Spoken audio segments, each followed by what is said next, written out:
కమలాపూర్ మండల్లో మన రేవంత్ రెడ్డి గారికి పాలాభిషేకం చేయడం జరిగింది.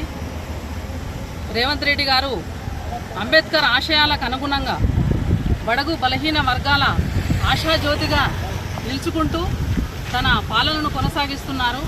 ఆ విషయంలో ఎలాంటి అతిశక్తి లేదు. రేవంత్ రెడ్డి గారు చరిత్రను తిరగరాస్తున్నారు.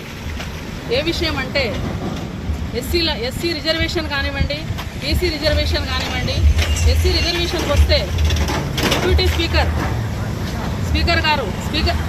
గారు గడ్డం ప్రసాద్ గారు ఉన్నారు, తర్వాత బట్టి విక్రమార్క గారు ఉన్నారు, దామోదర రాజనరసింహ గారు ఉన్నారు.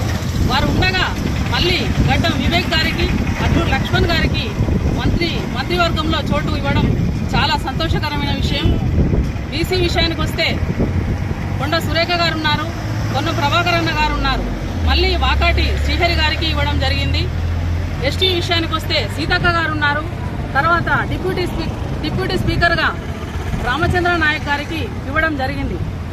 బీజేపీ ప్రభుత్వం అగ్రవర్ణాల ప్రభుత్వం అయితే, బీఆర్ఎస్ ప్రభుత్వం దొరల ప్రభుత్వం అయితే, కాంగ్రెస్ ప్రభుత్వం బడుగు బలహీన వర్గాల ఆశాజ్యోతిగా నిలుచుకుంటూ ముందుకు వెళ్తున్నారు.